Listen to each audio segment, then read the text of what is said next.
to enable all the speakers to be heard at a given meeting. Within this time frame, I would like to appeal to speakers to deliver their statements at a reasonable pace so that interpretation into the other official languages may be provided properly.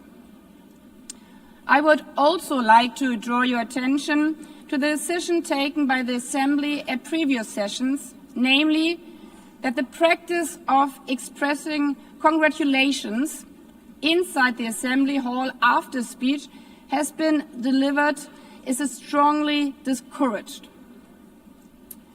After delivering their statements from the rostrum, speakers are invited to exit the hall through room JA200, located behind the podium, before returning to their seats.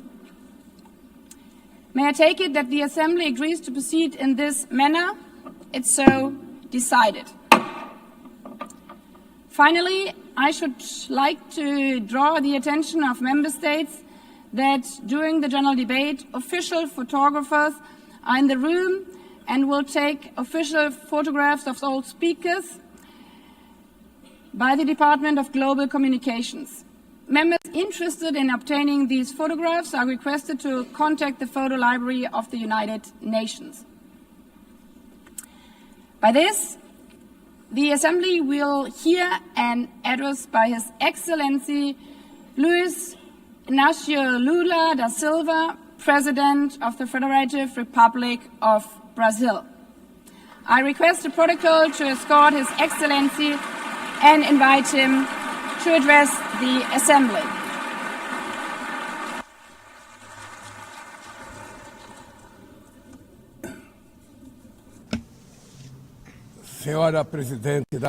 Madam President of the General Assembly, Annalena Barbucchi, Mr. Secretary General Antonio Guterres, dear heads of state and government, and representatives of the member states gathered here. This should be a time to celebrate the United Nations. Created at the end of the war, the UN symbolizes the highest expression of the aspiration for peace and prosperity. Today, however, the ideals that inspired its founders in San Francisco are under threat as never before in their history. Multilateralism is at a new crossroads. The organization's authority is in check. We are witnessing the consolidation of an international order marked by repeated concessions to power play, attacks on sovereignty, arbitrary sanctions, and unilateral interventions are becoming the rule. There is a clear parallel between the multilateralism crisis and the weakening of democracy. Authoritarianism is strengthened when we fail to act in the face of arbitrary acts, when the international society falters in defending peace, sovereignty, and the rule of law. The consequences are tragic. Throughout the world, anti-democratic forces are trying to subjugate institutions and stifle freedoms. They worship violence, praise ignorance, act as physical and digital militias, and restrict the press. Even under an unprecedented attack, Brazil chose to resist and defend its democracy, regained 40 years ago by its people after 2 decades of dictatorial governments.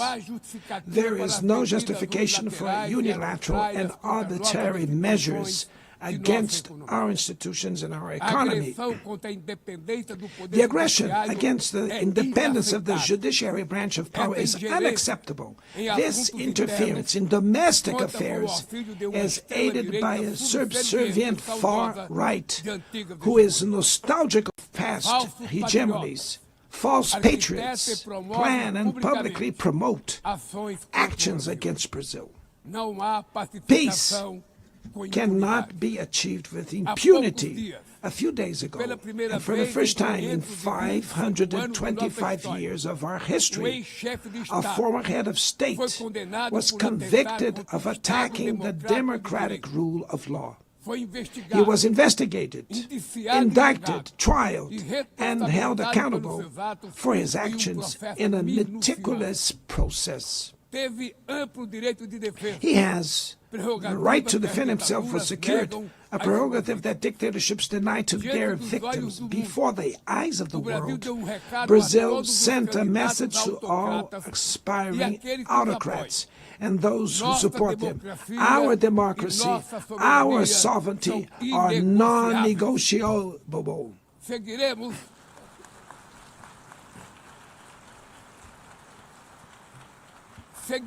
We will continue as an independent nation and as a people free from any type of guardianship. Sound democracies go beyond the electoral ritual.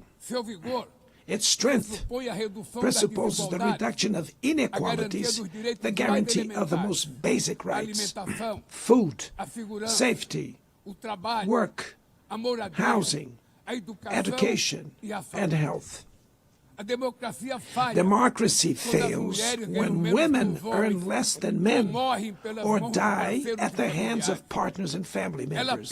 It loses when it closes its doors and blames migrants for the world's ills.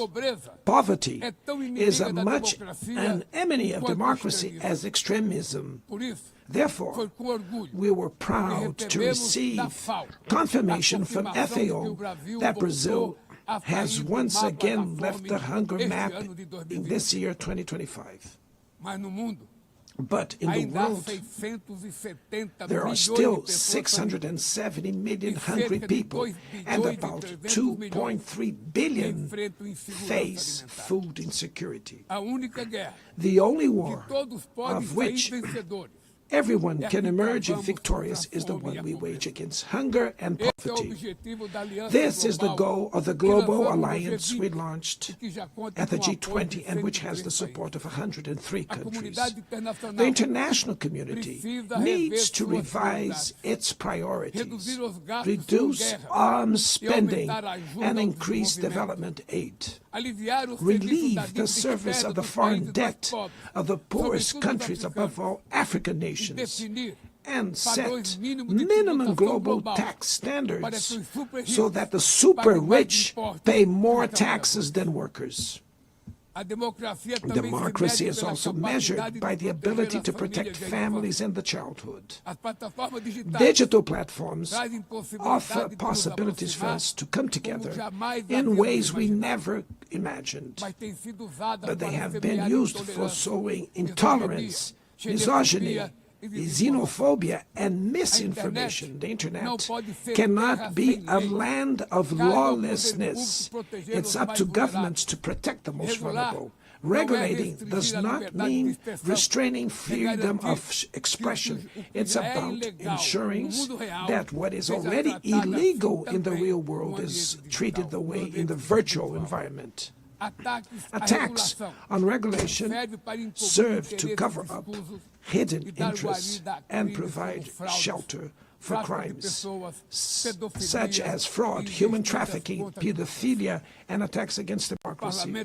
The Brazilian parliament was right to rush to address this issue. Last week, I proudly enacted one of the world's most advanced laws for the protection of children and adolescents in the digital environment. Also, we sent draft bills to the National Congress to foster competition in digital markets and to encourage the installation of sustainable data centers.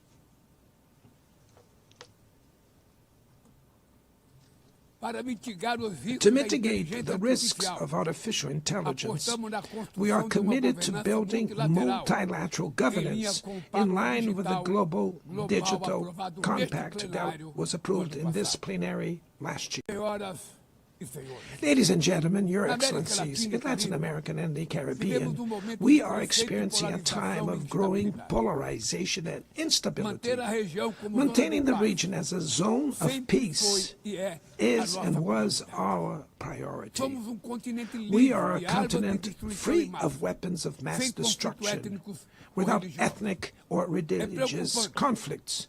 The comparison between crime and terrorism is worrying.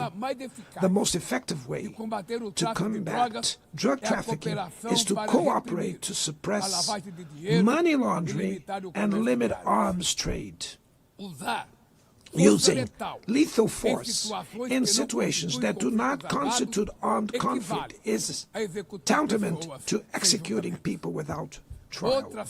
Other parts of the planet have already witnessed interventions that cause greater damage than intended, with serious humanitarian consequences. The path to dialogue must not be closed in Venezuela.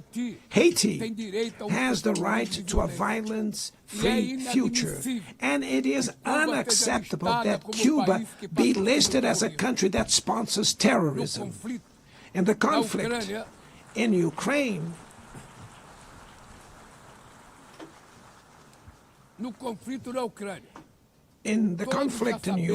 we all already know that there will be no military solution. The recent meeting in Alaska raised hopes for a negotiated way out. It's necessary to pave the way for a realistic solution. This implies taking into account the legitimate security concerns of all parties. The African Initiative and the Friends for Peace group created by China and Brazil can help promote dialogue and a diplomatic solution. No situation is more emblematic of the disproportionate and illegal use of force than the one occurring in Palestine. The terrorist attacks perpetrated by Hamas are indefensible from any angle, but nothing, absolutely nothing, justifies the ongoing genocide in Gaza.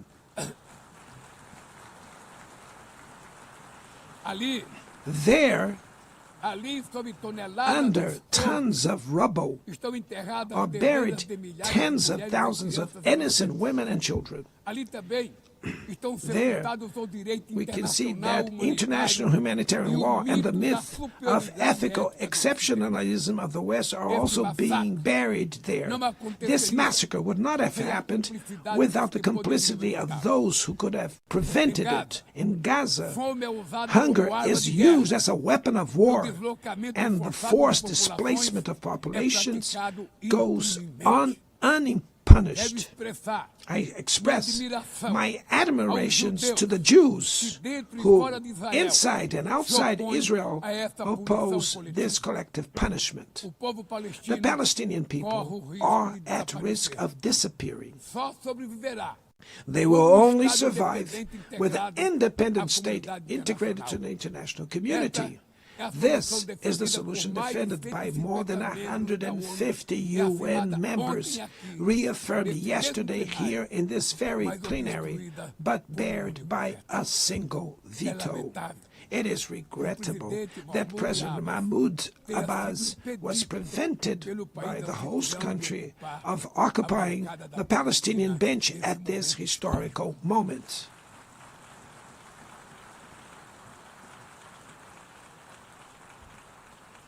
The spread of this conflict to Lebanon, Syria, Iran, Qatar is fueling an unprecedented arms build-up. Madam President, bombs and nuclear weapons will not protect us from the climate crisis. The year of 24 was the warmest already registered. COP30 in the city of Belém, Brazil, will the COP of truth. It will be the time for world leaders to prove the seriousness of their commitment to the planet. without a complete picture of the NDC's, nationally determined contributions, we were walking blindfolded towards the abyss. Brazil has committed to reducing its emissions by 59 and 67%, covering all greenhouse gases and all sectors of the economy. Developing nations face climate change while grappling with other challenges. Meanwhile, rich countries enjoy a standard of living reached at the expense of 200 years of greenhouse gas emissions, demanding greater ambition and greater access to resources and technology. It's not a matter of charity, but of justice. The race for critical minerals essential for energy transition cannot reproduce the predatory and asymmetrical logic that has characterized recent centuries. In Belém City, the world will learn about the reality of the Amazon. Brazil has already reduced deforestation by half in the region in the last 2 years. Eradicating it requires ensuring decent living conditions for its millions of inhabitants. Promoting sustainable development is the objective of the Tropical Forest Forever facility, which Brazil intends to launch to compensate countries that keep their forests standing. But the time has come to move from the negotiation phase to the implementation stage. The world owes a lot to the regime created by the Climate Convention. Climate change needs to be brought to the heart of the UN so that it gets the attention it deserves. A council linked to the General Assembly with the power and legitimacy to monitor commitments provide coherence to climate action. This is a fundamental step towards a broader reform of the organization, which would also include an expanded Security Council in the 2 member categories. Few areas have worsened as much as the multilateral trading system.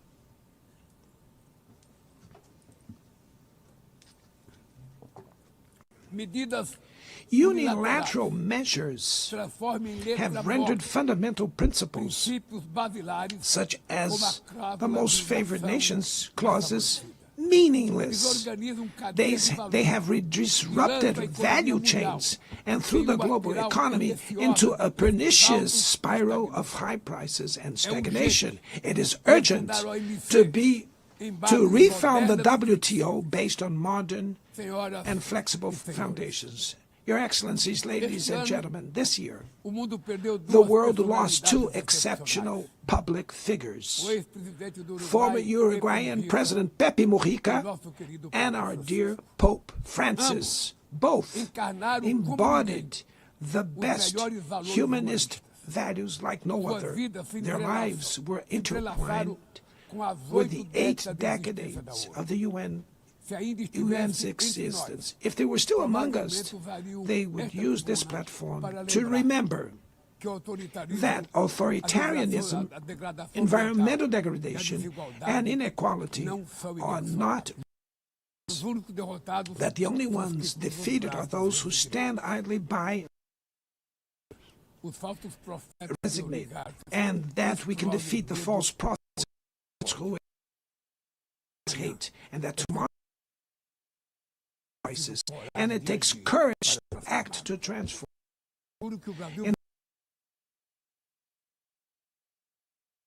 For the reason of rivalries,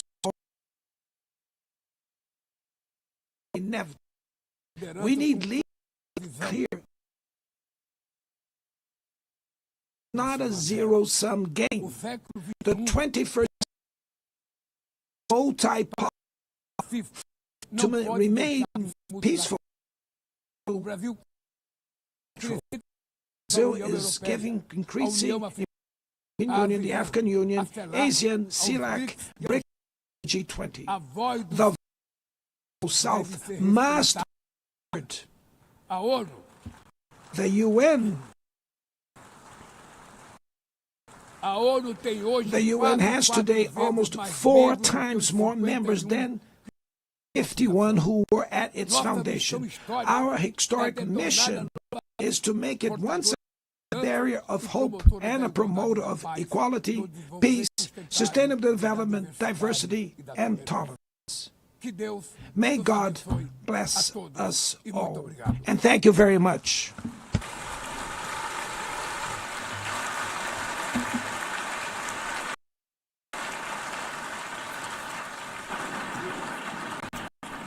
On behalf of the Assembly, I wish to thank the President of the Federative Republic of Brazil,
address President Donald Trump, United States of America.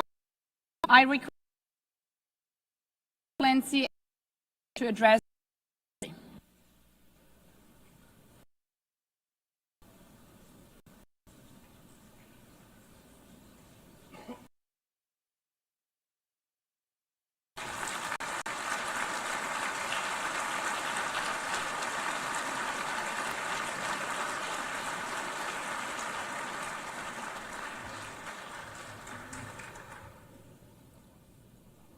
Thank you very much.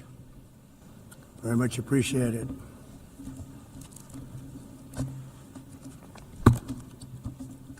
And I don't mind making this speech without a teleprompter, because the teleprompter is not working. I feel very happy to be up here with you nevertheless, and that way you speak more from the heart. I can only say that whoever's operating this teleprompter is in big trouble.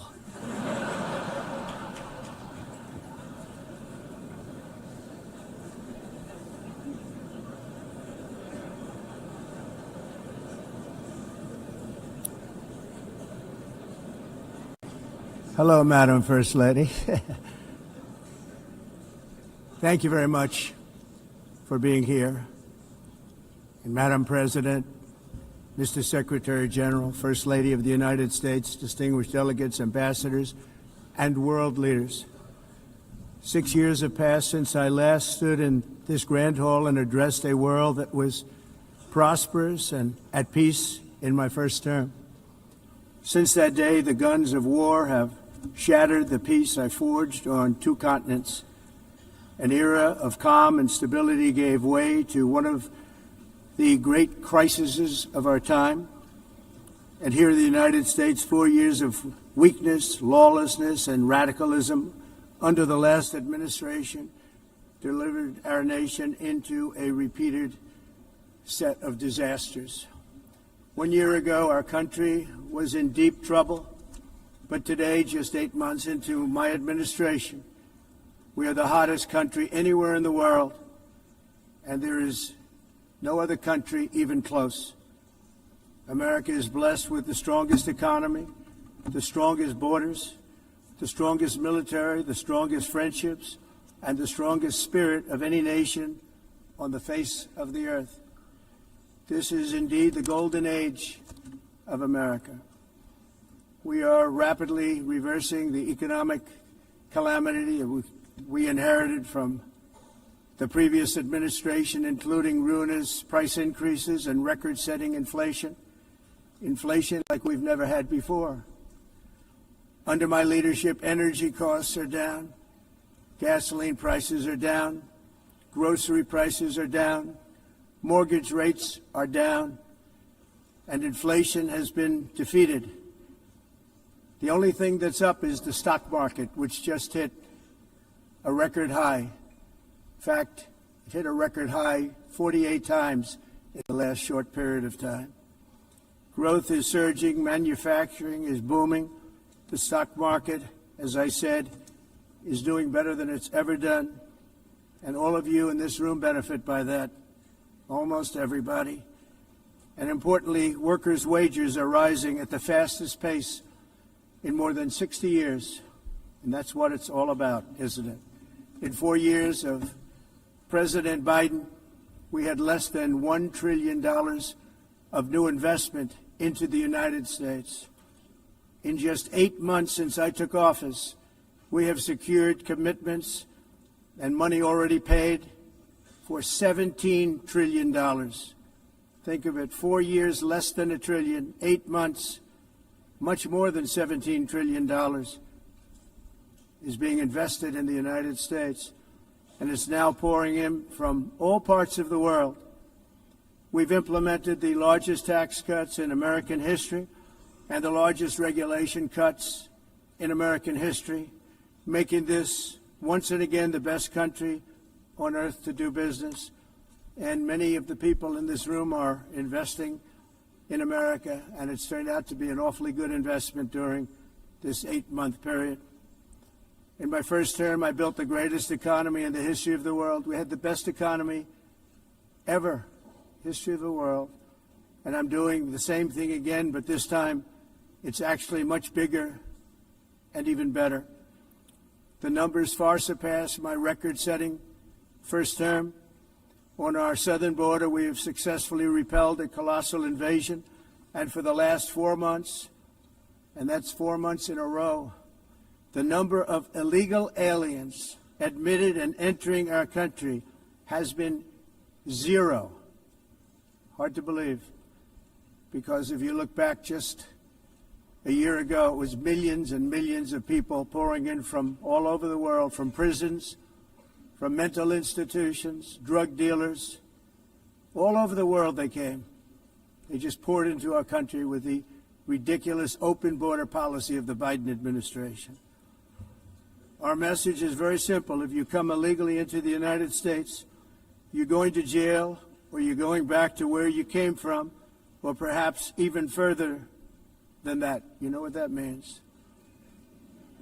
I want to thank the country of El Salvador for the successful and professional job they've done in receiving and jailing so many criminals that entered our country.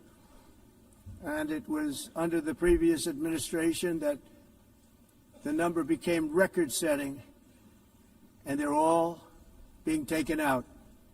We have no choice. And other countries have no choice, because other countries are in the exact same situation with immigration. It's destroying your country, and you have to do something about it. On the world stage, America is respected again like it has never been respected before. You think about 2 years ago, 3 years ago, 4 years ago, or 1 year ago, we were a laughingstock all over the world. At the NATO summit in June, virtually all NATO members formally committed to increase defense spending at my request from 2% to 5% of GDP, making our alliance far stronger and more powerful than it was ever before. In May, I traveled to the Middle East to visit my friends and rebuild our partnerships in the Gulf, and those valued relationships with Saudi Arabia, Qatar, and the UAE and other countries are now, I believe, closer than ever before. My administration has negotiated one historic trade deal after another, including with the United Kingdom, the European Union, Japan, South Korea, Vietnam, Indonesia, the Philippines, Malaysia, and many, many others. Likewise, in a period of just 7 months, I have ended 7 unendable wars. They said they were unendable. You're never going to get them solved. Some were going for 31 years, 2 of them, 31, think of it, 31 years. One was 36 years. One was 28 years. I ended 7 wars. And in all cases, they were raging with countless thousands of people being killed. This includes Cambodia and Thailand, Kosovo and Serbia, the Congo and Rwanda, a vicious, violent war that was, Pakistan and India, Israel and Iran, Egypt and Ethiopia, and Armenia and Azerbaijan. It included all of them. No president or prime minister, and for that matter, no other country has ever done anything close to that. And I did it in just 7 months. It's never happened before. There's never been anything like that. I'm very honored to have done it. It's too bad that I had to do these things instead of the United Nations doing them. And sadly, in all cases, the United Nations did not even try to help in any of them. I ended 7 wars, dealt with the leaders of each and every one of these countries, and never even received a phone call from the United Nations offering to help in finalizing the deal. All I got from the United Nations was an escalator that on the way up stopped right in the middle. If the First Lady wasn't in great shape, she would have fallen. But she's in great shape. We're both in good shape. We both stood. And then a teleprompter that didn't work. These are the 2 things I got from the United Nations, a bad escalator and a bad teleprompter. Thank you very much. And by the way, it's working now. It just went on. Thank you. I think I should just do it the other way. It's easier. Thank you very much. I didn't think of it at the time because I was too busy working to save millions of lives. That is the saving and stopping of these wars. But later I realized that the United Nations wasn't there for us. They weren't there. I thought of it really after the fact, not during these negotiations, which were not easy. That being the case, what is the purpose of the United Nations? The UN has such tremendous potential. I've always said it. It has such tremendous, tremendous potential. But it's not even coming close to living up to that potential. For the most part, at least for now, all they seem to do is write a really strongly worded letter and then never follow that letter up. It's empty words, and empty words don't solve war. The only thing that solves war and wars is action. Now, after ending all of these wars and also earlier negotiating the Abraham Accords, which is a very big thing for which our country received no credit, never receives credit. Everyone says that I should get the Nobel Peace Prize for each one of these achievements. But for me, the real prize will be the sons and daughters who live to grow up with the mothers and fathers, because millions of people are no longer being killed in endless and unglorious wars. What I care about is not winning prizes, it's saving lives. We saved millions and millions of lives with the 7 wars. And we have others that we're working on, and you know that. Many years ago, a very successful real estate developer in New York, known as Donald J. Trump, I bid on the renovation and rebuilding of this very United Nations complex. I remember it so well. I said at the time that I would do it for $500 million, rebuilding everything. It would be beautiful. I used to talk about, I'm going to give you marble floors. They're going to give you terrazzo. I'm going to give you the best of everything. You're going to have mahogany walls. They're going to give you plastic. But they decided to go in another direction, which was much more expensive at the time, and which actually produced a far inferior product. And I realized that they did not know what they were doing when it came to construction, and that their building concepts were so wrong, and the product that they were proposing to build was so bad and so costly. It was going to cost them a fortune. And I said, and wait till you see the overruns. Well, I turned out to be right. They had massive cost overruns and spent between $2 and $4 billion on the building and did not even get the marble floors that I promised them. You walk on terrazzo. Do you notice that? As far as I'm concerned, frankly, looking at the building and getting stuck on the escalator, they still haven't finished the job. They still haven't finished. That was years ago. The project was so corrupt that Congress actually asked me to testify before them on the tremendous waste of money, because it turned out that they had no idea what it was, but they knew it was anywhere between $2 and $4 billion as opposed to $500 million with a guarantee. But they had no idea, and I said it cost much more than $5 billion. Unfortunately, many things in the United Nations are happening just like that, but on an even much bigger scale, much, much bigger. Very sad to see. Whether the UN can manage to play a productive role, I've come here today to offer the hand of American leadership and friendship to any nation in this assembly that is willing to join us in forging a safer, more prosperous world. And it's a world that we'll be much happier with. A dramatically better future is within our reach. But to get there, we must reject the failed approaches of the past and work together to confront some of the greatest threats in history. There is no more serious danger to our planet today than the most powerful and destructive weapons ever devised by man, of which the United States, as you know, has many. Just as I did in my first term, I've made containing these threats a top priority, starting with the nation of Iran. My position is very simple. The world's #1 sponsor of terror can never be allowed to possess the most dangerous weapon. That's why shortly after taking office, I sent the so-called Supreme Leader a letter making a generous offer. I extended a pledge of full cooperation in exchange for a suspension of Iran's nuclear program.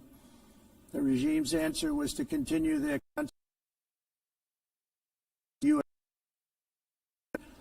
and great countries that are right nearby. Today, many of Iran's former military commanders, in fact, I can say almost all of them, are no longer with us. They're dead. And 3 months ago, in Operation Midnight Hammer, 7 American B-2 bombers dropped the 14 30,000-pound each bombs on Iran's key nuclear facilities, totally obliterating everything. No other country on earth could have done what we did. No other country has the equipment to do what we did. We have the greatest weapons on earth. We hate to use them. But we did something that for 22 years people wanted to do. With Iran's nuclear enrichment capacity demolished, I immediately brokered an end to the 12-day war, as it's called, between Israel and Iran, with both sides agreeing to fight no longer. As everyone knows, I have also been deeply engaged in seeking a ceasefire in Gaza. Have to get that done. Have to get it done. Unfortunately, Hamas has repeatedly rejected reasonable offers to make peace. We can't forget October 7th, can we? Now, as if to encourage continued conflict, some of this body is seeking to unilaterally recognize a Palestinian state. The rewards would be too great for Hamas terrorists for their atrocities. This would be a reward for these horrible atrocities, including October 7th, even while they refuse to release the hostages or accept a ceasefire. Instead of giving to Hamas and giving so much, because they've taken so much, they have taken so much. This could have been solved so long ago. But instead of giving in to Hamas's ransom demands, those who want peace should be united with one message: release the hostages now. Just release the hostages now.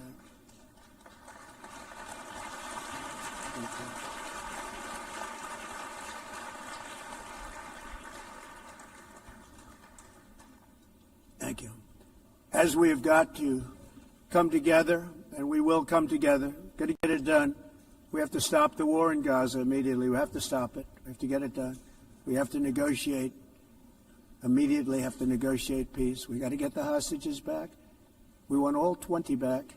We don't want 2 and 4. As you know, I got, along with Steve Witkoff and others that helped us, Marco Rubio, we got most of them back. We were involved in all of them. But I always said the last 20 are going to be the hardest, and that's exactly what happened. We have to get them back now. We don't want to get back 2, and then another 2, and then 1, and then 3. Have this process. No, we want them all back, and we want the actually 38 dead bodies back too. Those parents came to me, and they want them back, and they want them back very quickly and very badly, as though they were alive. They want them. They want them every bit as much as if their son or daughter were alive. I've also been working relentlessly, stopping the killing in Ukraine. I thought that would be, of the 7 wars that I stopped, I thought that would be the easiest because of my relationship with President Putin, which had always been a good one. I thought that was going to be the easiest one. But, you know, in war, you never know what's going to happen. There are always lots of surprises, both good and bad. Everyone thought Russia would win this war in 3 days, but it didn't work out that way. It was supposed to be just a quick little skirmish. It's not making Russia look good. It's making them look bad. No matter what happens from here on out, this was something that should have taken a matter of days, certainly less than a week.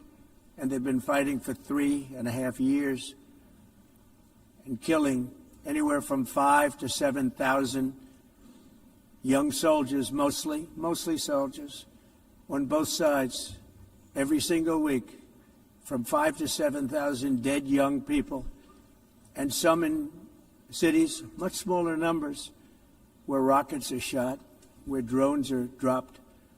This war would never have started if I were president. This was a war that should have never happened. It shows you what leadership is, what bad leadership can do to a country. Look what happened to the United States, and look where we are right now in just a short period of time. The only question now is how many more lives will be needlessly lost on both sides. China and India are the primary funders of the ongoing war by continuing to purchase Russian oil. But inexcusably, even NATO countries have not cut off much Russian energy and Russian energy products, which, as you know, I found out about 2 weeks ago, and I wasn't happy. Think of it. They're funding the war against themselves. Who the hell ever heard of that one? In the event that Russia is not ready to make a deal to end the war, then the United States is fully prepared to impose a very strong round of powerful tariffs, which would stop the bloodshed, I believe, very quickly. But for those tariffs to be effective, European nations, all of you are gathered here right now, would have to join us in adopting the exact same measures. I mean, you're much closer to the city. We have an ocean in between. You're right there. And Europe has to step it up. They can't be doing what they're doing. They're buying oil and gas from Russia while they're fighting Russia. It's embarrassing to them, and it was very embarrassing to them when I found out about it, I can tell you that. They have to immediately cease all energy purchases from Russia. Otherwise, we're all wasting a lot of time. So I'm ready to discuss this. We're going to discuss it today with the European nations, all gathered here. I'm sure they're thrilled to hear me speak about it, but that's the way it is. I like to speak my mind and speak the truth. As we seek to reduce the threat of dangerous weapons today, I'm also calling on every nation to join us in ending the development of biological weapons once and for all. And biological is terrible, and nuclear is even beyond, and we include nuclear in that. We want to have a cessation of the development of nuclear weapons. We know, and I get to view it all the time. Sir, would you like to see? And I look at weapons that are so powerful that we just can't ever use them. If we ever use them, the world literally might come to an end. There would be about, there would be no nothing. Just a few years ago, reckless experiments overseas gave us a devastating global pandemic. Yet despite that worldwide catastrophe, many countries are continuing extremely risky research into bioweapons and man-made pathogens. This is unbelievably dangerous.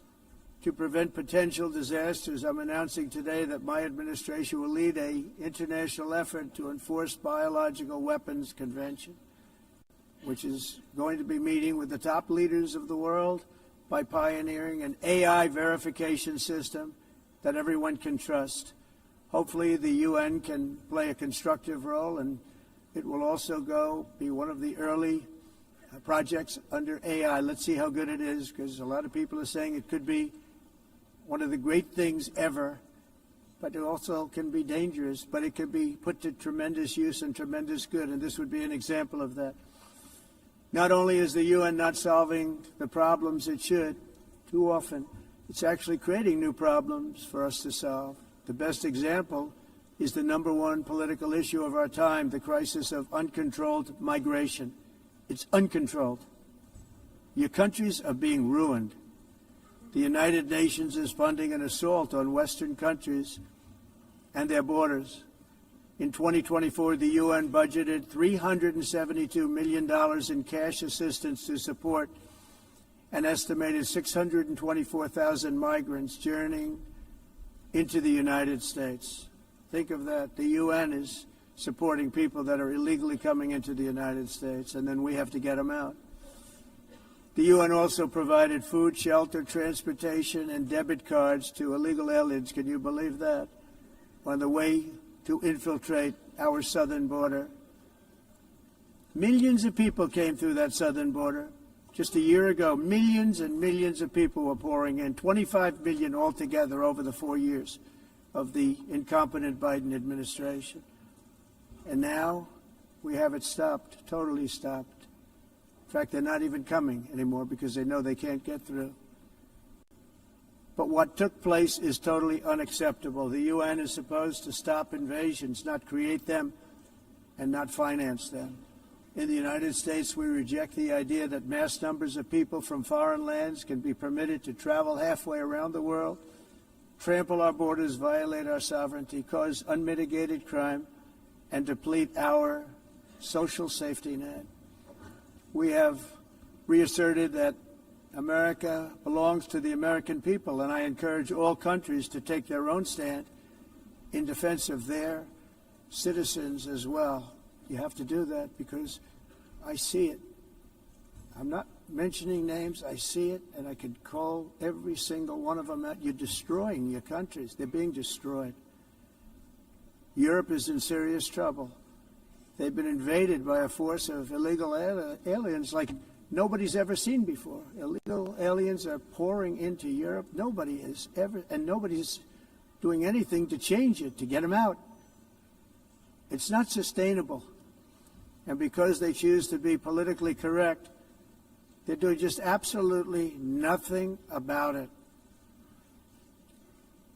And I have to say, I look at London, where you have a terrible mayor, terrible mayor, and it's been so changed. Now they want to go to Sharia law, but you're in a different country. You can't do that. Both the immigration and their suicidal energy ideas will be the death of Western Europe if something is not done immediately. This cannot be sustained. What makes the world so beautiful is that each country is unique.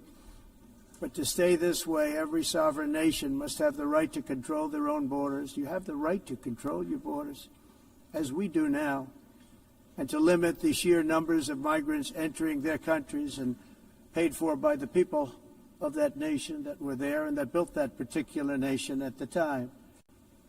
They put their blood, sweat, tears, money into that country, and now they're being ruined. Proud nations must be allowed to protect their communities and prevent their societies from being overwhelmed by people they have never seen before, with different customs, religions, with different everything. Where migrants have violated laws, lodge false asylum claims or claimed refugee status for illegitimate reasons, they should, in many cases, be immediately sent home. And while we will always have a big heart for places and people that are struggling and truly compassionate, answers will be given. We have to solve the problem, and we have to solve it in their countries, not create new problems in our countries. And we are very helpful to a lot of countries that are just not able to send their people anymore. They used to send them to us in caravans of 25,000, 30,000 people each. These massive caravans of people pouring into our country, totally unchecked and unvetted. But not anymore.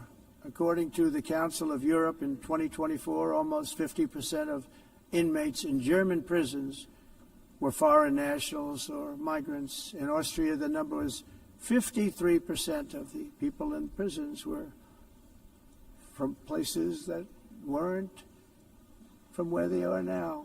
In Greece, the number was 54%, and in Switzerland, beautiful Switzerland, 72% of the people in prisons are from outside of Switzerland.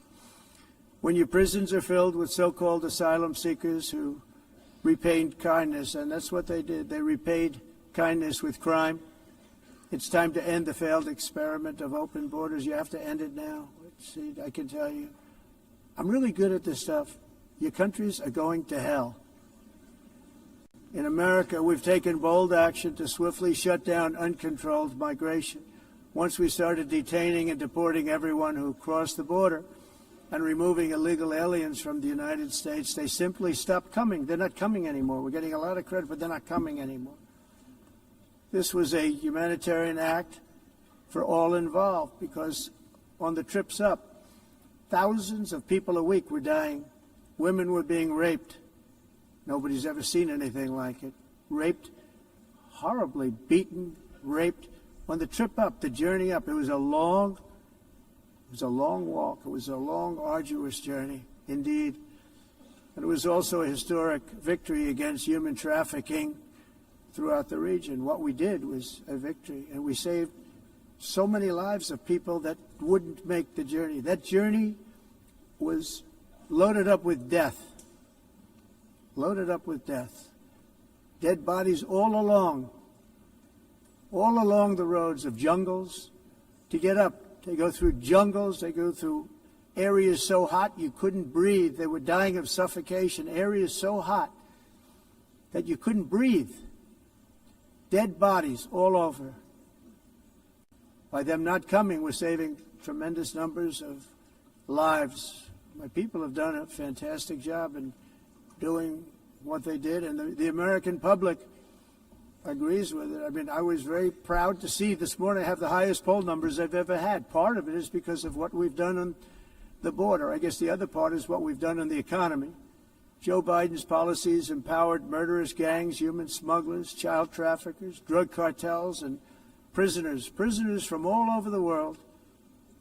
The previous administration also lost nearly 300,000 children. Think of that. They lost more than 300,000 children, little children, who were trafficked into the United States on the Biden watch, many of whom have been raped, exploited, and abused, and sold. Sold. Nobody talks about that. The fake news doesn't write about it. With many others, young children who are missing or dead. And we found a lot of these children, and we're sending them back. And we've been sending them back to their parents. They said, nobody knows who they are. They said, where do you come from? And they'll give us a country, and we'll find out, and we'll figure it out, and we'll bring them back to their homes. And the mother and father rush to the door, and their tears in their eyes. They can't believe that they're seeing their son or daughter, their little son or daughter again. We've done almost 30,000 of them so far. Any system that results in the mass trafficking of children is inherently evil. Yet that is exactly what the globalist migration agenda has done, and it's what it's all about. In America, those days, as you know, are over. The Trump administration is working, and we are continuing to work to track down the villains that are causing this problem, and also, as I said, to get back the 30,000 we've already returned. now I think we're going to have another. We're going to find a lot. You're not going to find all of them. More than 300,000. They're lost or they're dead. They're lost or they're dead because of the animals that did this. To protect our citizens, I've also designated multiple savage drug cartels as far as and you see this, and you see it happening right before your eyes. Let's put it this way. People don't like taking big loads of drugs in boats anymore. There aren't too many boats that are traveling on the seas by Venezuela. They tend not to want to travel very quickly anymore. And we've virtually stopped drugs coming into our country by sea. We call them the water drugs. They kill hundreds of thousands of people. I've also designated multiple savage drug cartels as far as foreign terrorist organizations, along with two bloodthirsty transnational gangs, probably the worst gangs anywhere in the world, MS-13 and Tren de Aragua. Tren de Aragua is from Venezuela, by the way. Such organizations torture, maim, mutilate, and murder with impunity. They're the enemies of all humanity. For this reason, we've recently begun using the supreme power of the United States military to destroy Venezuelan terrorists and trafficking networks led by Nicolas Maduro. To every terrorist thug smuggling poisonous drugs into the United States of America, please be warned that we will blow you out of existence. That's what we're doing. We have no choice. Can't let it happen. They're destroying. I believe we lost 300,000 people last year to drugs, 300,000. Fentanyl and other drugs. Each boat that we sink carries drugs that would kill more than 25,000 Americans. We will not let that happen. Energy is another area where the United States is now thriving like never before. We're getting rid of the falsely named renewables. By the way, they're a joke. They don't work. They're too expensive. They're not strong enough to fire up the plants that you need to make your country great. The wind doesn't blow. Those big windmills are so pathetic and so bad, so expensive to operate. And they have to be rebuilt all the time, and they start to rust and rot. Most expensive energy ever conceived, and it's actually energy. You're supposed to make money with energy, not lose money. You lose money, the governments have to subsidize. You can't put them out without massive subsidies. And most of them are built in China, and I give China a lot of credit. They build them, but they have very few wind farms. So why is it that they build them and they send them all over the world, but they barely use them? You know what they use? Coal. They use gas. They use almost anything, but they don't like wind. But they sure as hell like selling the windmills. Europe, on the other hand, is a long way to go, with many countries being on the brink of destruction because of the green agenda.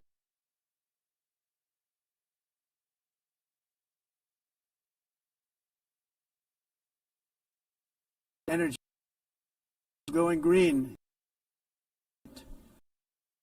Leadership men, and they back to where fossil fuel and with nuclear, which is good. It's now safe. You can do it properly. But they went back to where they were, and they opened up a lot of different plants, energy producing plants, and they're doing credit for that. They've said this is a disaster, what's happening. They were going all green. All green is all bankrupt. That's what it represents. And it's not politically correct. I'll be very badly criticized for saying it, but I'm here to tell the truth. I don't care. It doesn't matter to me. I'm in New York City. I'm feeling a lot safer. Crime, we're getting crime down. And by the way, speaking of crime, Washington, D.C. Washington, D.C. was the crime capital of America. Now it's after 12 days, it's a totally safe city. Everyone's going out to dinner. They're going out to restaurants. Your wife can walk down the middle of the street with or without you. Nothing's going to happen. My people have done a fantastic job. And yes, I called in the National Guard, and the National Guard took care of business, and they weren't politically correct, but they took care of business. We got 1,700 career criminals out, brought them back to where they came from, the countries where they came from, or put them in jails. Washington, D.C. is now a totally safe city again, and I welcome you to come. In fact, we'll have dinner together at a local restaurant, and we'll be able to walk. We don't have to go by an armor-plated vehicle. We'll walk right over there from the White House. They've given up their powerful edge, a lot of the countries that we're talking about, in oil and gas, such as essentially closing the great North Sea oil. Oh, the North Sea, I know it so well. Aberdeen was the oil capital of Europe, and there's tremendous oil that hasn't been found in the North Sea. Tremendous oil. And I was with the Prime Minister I respect and like a lot, and I said, you're sitting with the greatest asset. They essentially closed it by making it so highly taxed that no developer, no oil company can go there. They have tremendous oil left, and more importantly, they have tremendous oil that hasn't even been found yet. And what a tremendous asset for the United Kingdom.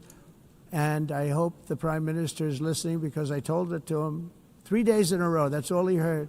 North Sea oil, North Sea, because I want to see them do well. I want to stop seeing them ruining that beautiful Scottish and English countryside with windmills and massive solar panels that go 7 miles by 7 miles, taking away farmland. But we're not letting this happen in America. In 1982, the executive director of the United Nations Environmental Program predicted that by the year 2000, climate change would cause a global catastrophe. He said that it will be irreversible, as any nuclear holocaust would be. This is what they said at the United Nations. What happened? Here we are. Another UN official stated in 1989 that within a decade, entire nations could be wiped off the map by global warming. Not happening. You know, it used to be global cooling. If you look back years ago in the 1920s and the 1930s, they said, global cooling will kill the world. We have to do something.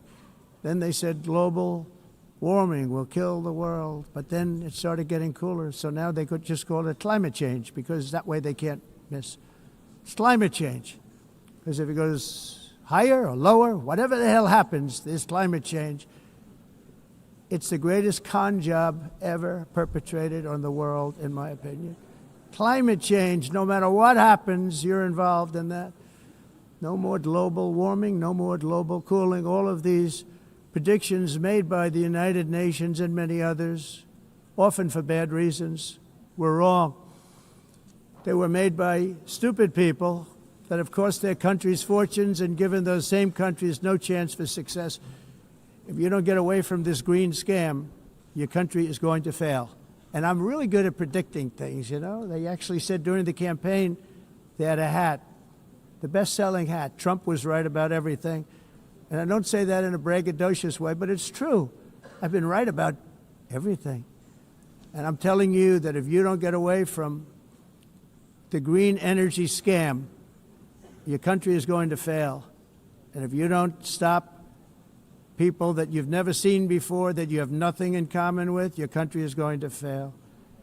I'm the President of the United States, but I worry about Europe. I love Europe. I love the people of Europe. And I hate to see it being devastated by energy and immigration. This double-tailed monster destroys everything in its wake, and they cannot let that happen any longer. You're doing it because you want to be nice. You want to be politically correct, and you're destroying your heritage. They must take control strongly and immediately of the unmitigated immigration disaster and the fake energy catastrophe before it's too late. The carbon footprint is a hoax made up by people with evil intentions, and they're heading down a path of total destruction. You know, the carbon footprint was a big, big thing a few years ago.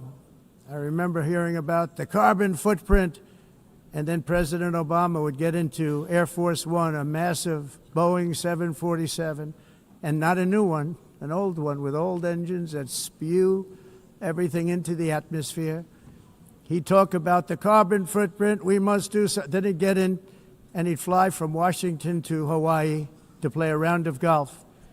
And then he'd get back onto that big, beautiful plane, and he'd fly back, and he'd talk about, again, global warming and the carbon footprint. It's a con job. At extreme cost and expense, Europe reduced its own carbon footprint by 37%. Think of that. Congratulations, Europe. Great job. You cost yourself a lot of jobs, a lot of factories closed, but you reduced the carbon footprint by 37%. However, for all of that sacrifice and much more, it's been totally wiped out and then some by a global increase of 54%. Much of it coming from China and other countries that are thriving around China, which now produces more CO2 than all the other developed nations in the world.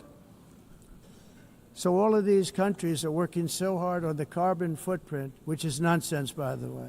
It's nonsense. You know, it's interesting. In the United States, we have still radicalized environmentalists, and they want the factories to stop. Everything should stop. No more cows. We don't want cows anymore. I guess they want to kill all the cows. They want to do things that are just unbelievable, and you have it too. But, you know, we have a border, strong, and we have a shape, and that shape doesn't just go straight up. That shape is amorphous when it comes to the atmosphere. And if we had the most clean air, and I think we do, we have very clean air. We have the cleanest air we've had in many, many years. But the problem is that other countries, like China, which has air that's a little bit rough, it blows. And no matter what you're doing down here, the air up here tends to get very dirty because it comes in from other countries where their air isn't so clean. And the environmentalists refuse to acknowledge that. Same thing with garbage. In Asia, they dump much of their garbage right into the ocean. And over about a 1 week and 2 week journey, it flows right past Los Angeles. You've seen it. Massive amounts of garbage, almost too much to do anything about, flowing past Los Angeles, past San Francisco, and then somebody will get in trouble because he dropped a cigarette on the beach. The whole thing is crazy. The primary effect of these brutal green energy policies has not been to help the environment, but to redistribute manufacturing and industrial activity from developed countries that follow the insane rules that are put down to polluting countries that break the rules and are making a fortune. They're making a fortune. European electricity bills are now 4 to 5 times more expensive than those in China, and 2 to 3 times higher than the United States. And our bills are coming way down. You probably see that our gasoline prices are way down. You know, we have an expression, drill, baby, Nós drill. reduzimos os custos de energia porque nós faremos, como a expressão, vamos fazer tudo isso, reduzir os custos de energia, e os custos diminuíram nos Estados Unidos. Very uncommon to see one in some of these countries. Por exemplo, se você olhar electric costs are so high. So while nos the US has países approximately 1,300 heat-related deaths annually, it's a lot. Europe loses Mas more nós than nos Estados Unidos 175,000 people to heat deaths conseguimos each year. usar eles e evitar aumento da temperatura, porque é muito caro também usar all in e the name ninguém of pretending to stop the global warming hoax.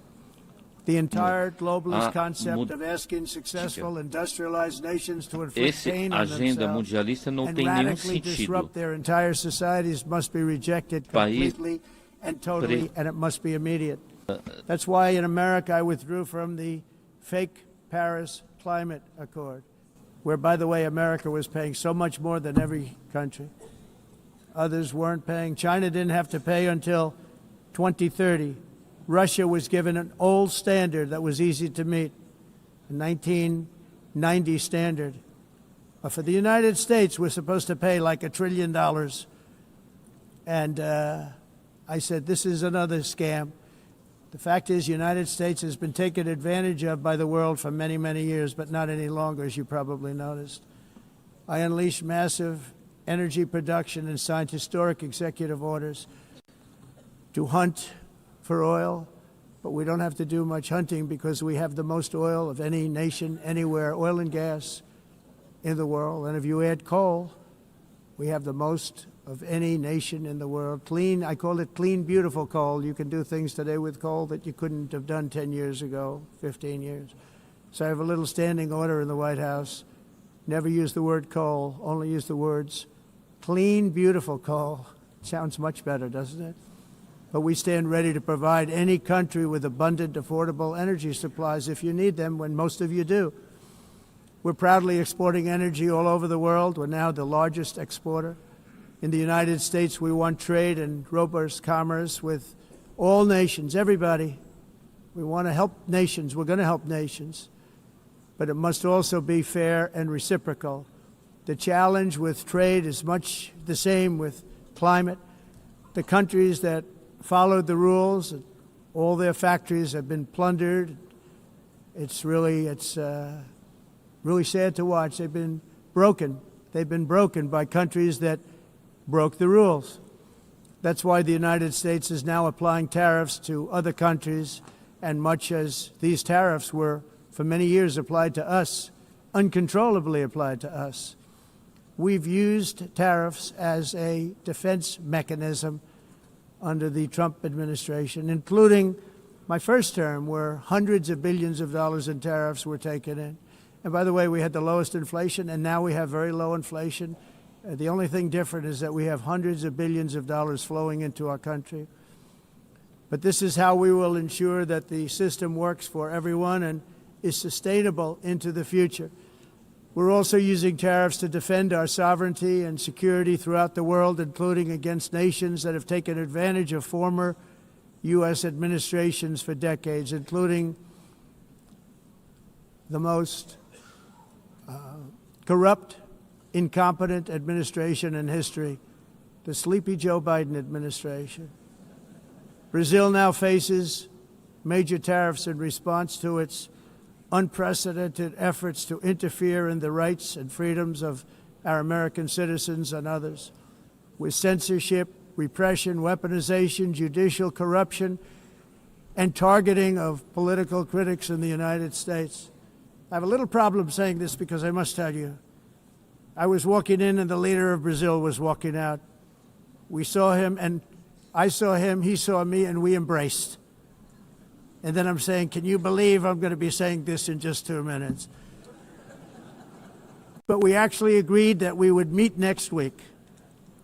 We didn't have much time to talk, like about 20 seconds. They were in retrospect, I'm glad I waited because this thing didn't work out too well. But we did talk. We had a good talk, and we agreed to meet next week, if that's of interest. But he seemed like a very nice man, actually. He liked me, I liked him. But if you, and I only do business with people I like. When I don't like them, I don't like them. But we had, at least for about 39 seconds, we had excellent chemistry. It's a good sign. But also in the past, Brazil, can you believe this, unfairly tariffed our nation, but now because of our tariffs, we are hitting them back, and we're hitting them back very hard. As president, I will always defend our national sovereignty and the rights of American citizens. So I'm very sorry to say this, that Brazil is doing poorly and will continue to do poorly. They can only do well when they're working with us. Without us, they will fail, just as others have failed. It's true. Next year, the United States will celebrate the 250th anniversary of our glorious independence, a testament to enduring power and American freedom and spirit.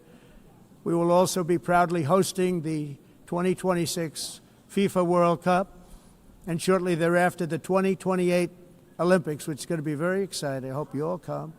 I hope that countless people from all over the globe will take part of these will be great celebrations of liberty and human achievement, and that together we all can rejoice in the miracles of history that began in July 4th, 1776, when we founded the light to all nations. And it's something really that an amazing thing came out of that date.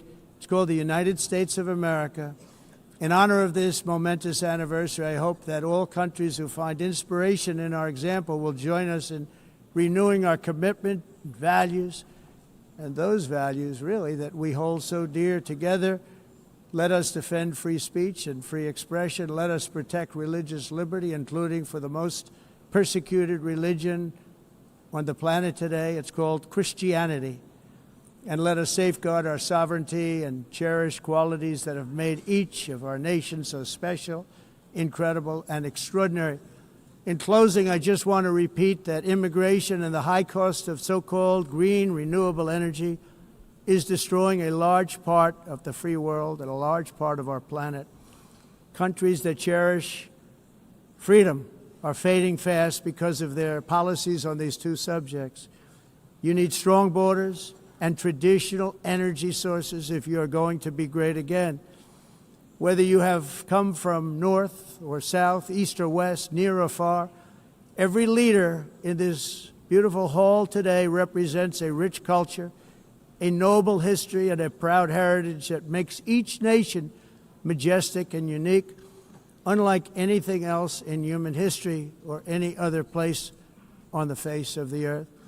From London to Lima, from Rome to Athens, from Paris to Seoul, from Cairo to Tokyo and Amsterdam to right here in New York City, we stand on the shoulders of the leaders and legends, generals and giants, heroes and titans who won and built our beloved nations, all of our nations, with their own courage, strength, spirit, and skill. Our ancestors climbed mountains, conquered oceans, crossed deserts, and trekked over wide open plains. They charged into thunderous battles, plunged into grave dangers, and they were soldiers and farmers and workers and warriors and explorers and patriots. They built towns into cities, tribes into kingdoms, ideas into industries, and small islands into mighty empires. You're a part of all of that. They were champions for their people who never gave up and who never, ever gave in. Their values defined our national identities. Their visions forged our magnificent destiny. Everybody in this room is a part of it in your own way. Each of us inherits the deeds and the myths, the triumphs, the legacies of our own heroes and founders who so bravely showed us the way. Our ancestors gave everything for homelands that they defended with pride, with sweat, with blood, with life, and with death. Now the righteous task of protecting the nations that they built belongs to each and every one of us. So together let us uphold our sacred duty to our people and to our citizens. Let us protect their borders, ensure their safety, preserve their cultures, treasure, and traditions, and fight, fight, fight for their precious dreams and their cherished freedoms. And in friendship and really a beautiful vision, let us all work together to build a bright, beautiful planet, a planet that we all share, a planet of peace and a world that is richer, better, and more beautiful than ever before. That can happen. It will happen. It will happen, and I hope it can happen and start right now, right at this moment. We'll turn it around. We're going to make our countries better, safer, more beautiful.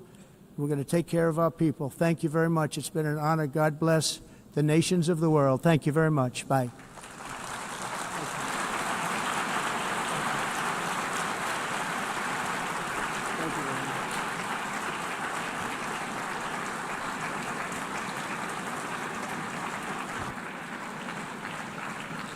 On behalf of the Assembly, I wish to thank the President of the United States,